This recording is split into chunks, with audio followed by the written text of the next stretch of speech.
hand, I drew with my right hand. This connects the left and right sides of your brain. I drew with my hands crossed. I drew with both hands at the same time. And it didn't matter what I drew. Things started to come out. When I started to do all of this, my family began to pressure me. Why are you doing this? There's nothing that happened to you. Why? You just need attention. You just want attention. So they started pressuring me because that's the programming. This is a family unit. You're breaking it up. And they're told, Arizona here is breaking up your unit. You're all going to never be the same again. It's going to be a lot of pain. So they start pressuring you. All of those parts that they have start to pressure because they don't want to hurt. They know that there is pain.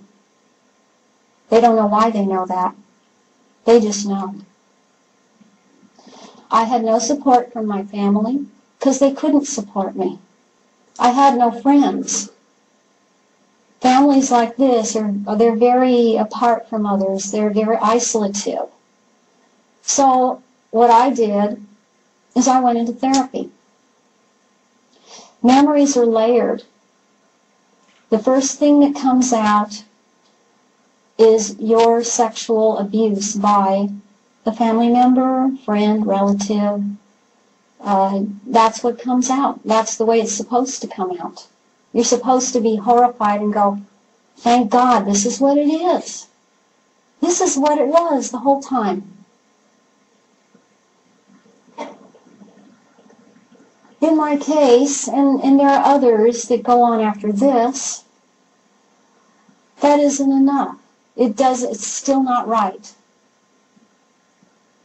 And because I drew, and this is what I believe, because I drew pictures, and because those parts of me that couldn't say it could draw it, other things started coming out. I drew pictures of rituals, and I thought I was crazy.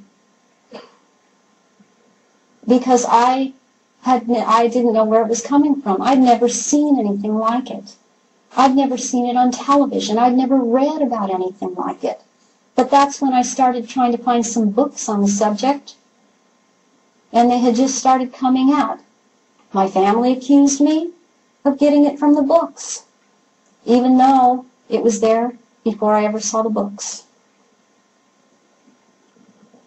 What came on the end of that were the memories about being around beings at military bases. Being around military, being around intelligence. At the time, I couldn't figure out how it was all connected. It seemed to be very separate things. And I was myself very disconnected. All of those parts that I had were disconnected. And I really didn't want to talk about reptilians to the therapist or the psychiatrist because I did not want to be accused of being psychotic. Yet there they were in the rituals. I talked with other people that were having those memories also. They didn't want to talk about it either. But then some of them just figured it was drugs that they were given. Some of them figured they were being fooled with something dressed up in costumes. I had to go through all my years with trying to look at that, to be honest with myself. And I came to the conclusion it wasn't drugs, and it wasn't costumes, and it wasn't holographic images. And I was not crazy. When I started going through all of this recovery, They stepped up, that is my little watchdogs, stepped up their process of harassing me and picking me up and trying to get me back in line. Anyone here that is a survivor of this knows what I'm talking about, because you get harassed.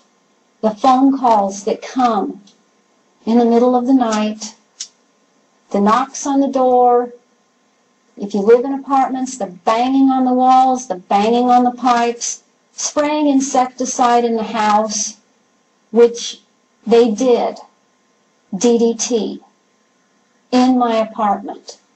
And that was verified. Samples were taken to a lab.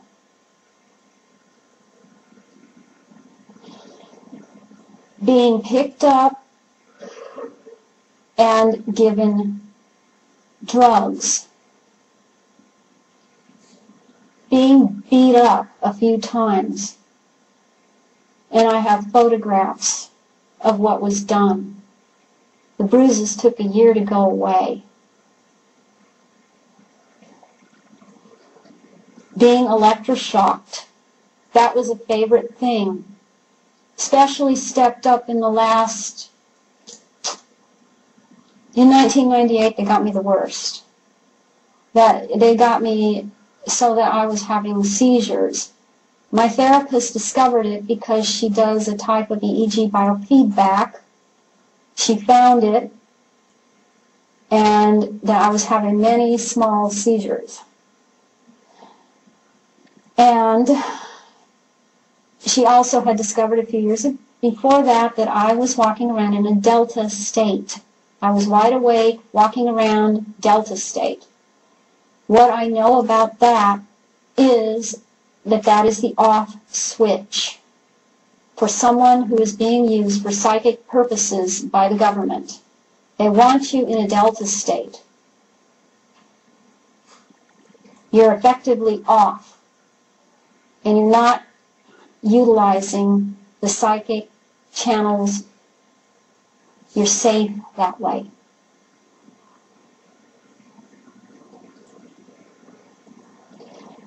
There were so many times, you know, in those years I was on Social Security disability because I couldn't work.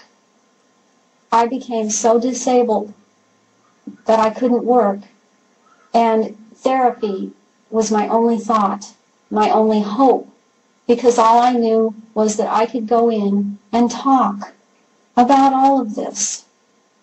And I had therapists that were willing to work with me. I didn't have any money. I had no source of support other than Social Security disability.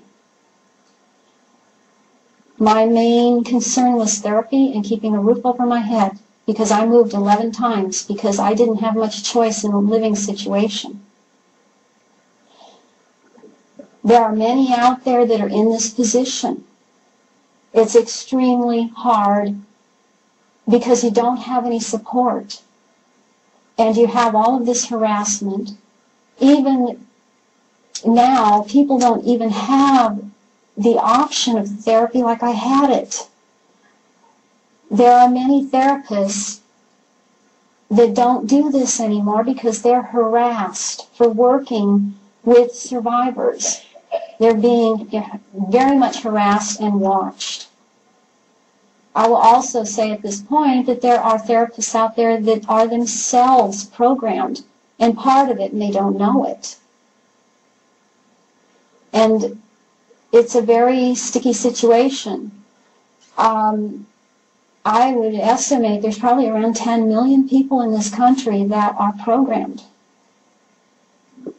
And they don't know it. Many don't know it. And they're being used. Their mind is not their own. They are not single-minded.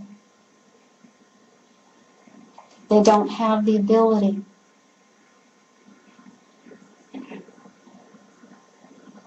I was picked up many times and hurt so badly that I was sick and bad. I couldn't move.